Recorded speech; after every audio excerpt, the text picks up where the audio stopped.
Niyə daim eyni rəqəmi görürsən? Bu beyin oyunudur, yoxsa bir işarət?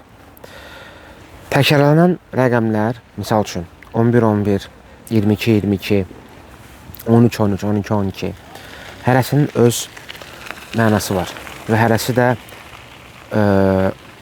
bir rəqəm ümumiyyətlə özü özlüyündə sənə bir mesajdır. Sən pul haqqında düşünəndə daha çox fokusun olan halda 16-16 qarşıva çıxır. Allahla rabitə düzəltmək istəyəndə, belə deyim də, daha çox mənəviyyat 13-13 qarşıva çıxır. Böyük dəyişikliklər 11-11-dir misal üçün. Numerologiyada təbii. Numerologiyada hər bir rəqəmin öz mənası var. Ezoterik yanaşmada bəs bu nədir? Gəlin biraz bu haqqda danışaq. Ezoterik yanaşmada mən öz təcrübəmi paylaşım. Ruhani oyanış, yəni duxovni probujeniya. Mən 2025-də bu transformasiyanı keçəndə mənim qarşıma ən çox 12-12, 16-16, 15-15, 17-17 çıxırdı.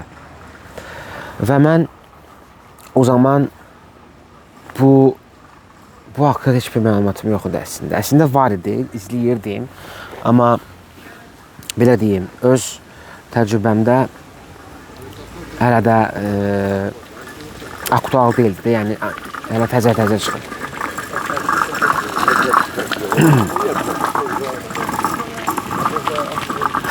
Və mən araşdırdım, gördüm ki, bunların arxasında duran məna nədir? Çünki mən özümdə hər şeyi sevirəm araşdırmağı. 17-17 mənim yolumu göstərirdi ki, sən düzgün yoldasan. Bu mənə aiddir. Yəni nəyə görə? Məndə 7 assosiasiya olunur mənim şuur nömrəmlə. Yəni 7 pravatnik deməkdir. Mesaj ötürən deməkdir. Mesaj ötürmən deməyim, informasiya ötürən deməkdir.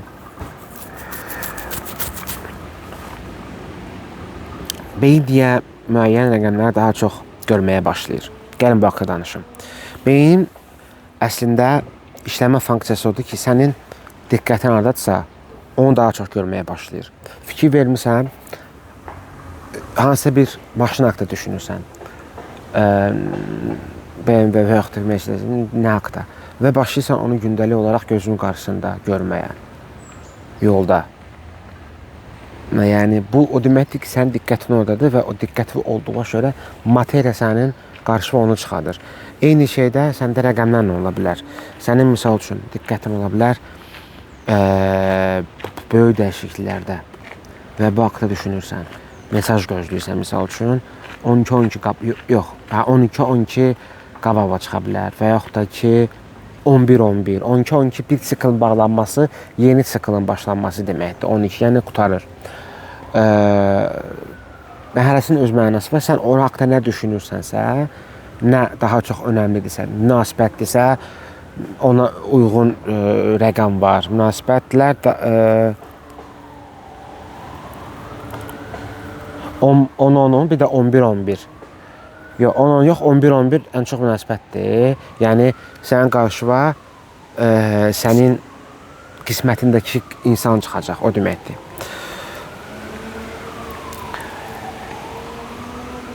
Bəs bu hadisə niyə həyatımızdakı dəyişikliklər zamanı daha çox hiss olunur? Ona görə ki, dəyişikliklər gəlməmişdən öncə birdən-birə olmur o. Yavaş-yavaş etap keçirsən və hər etapda bir rəqəm qarşıma çıxır. Məndə indi ən çox 12-12-dir, çünki köhnə etap bağlar məndə. Bir də 10-10, bugün səhər 10-10'u gördüm. Bu hər bir etapa uyğundur. Bir rəqəm var. Onu özünüz araşdıra bilərsiniz numerologiyada. Mən bunu videonu uzatmaq istəmirəm. Və rəqəmləri görəndə biz özümüzə nə sual verməliyik? Ən aktual sual. Bu yəni misal üçün qarşıma çıxdı 15-15. Sən nə haqqda düşünürdün 15-15 görəndə? Və yaxud da ki 16-16 nə haqqda düşünürdün 16-16-ını görəndə? Və yaxud da ki 17-17, 18-18. Bunlar özünə salır. Çünki biz o qədər stresli həyat yaşayırıq ki, beynimiz daim haradasa gəzir, yəni onu toplaya bilmirsən fikirləri. Qarşıya belə rəqəm çıxsın, bilməyəsən ki, amma mən bu vaxtda nə düşünürdüm, o qədər beynini düşüncələrim. Ona görə birinci sakitləşib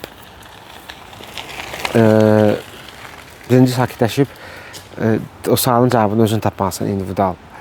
Burada bitirim videonu, uzatmayayım. Əgər bu maraqlıdırsa, bunun ikinci partını çəkə bilərəm istəsəz. Daha detaylı. O zaman hər bir rəqəmin öz mənasını da deyəcəm. Nə daşıyır, arxasında nə var. Ona görə izləmədə qal. Növbəti videoda görüşmək ümidi ilə. Özünə yaxşı bax. Sağ ol.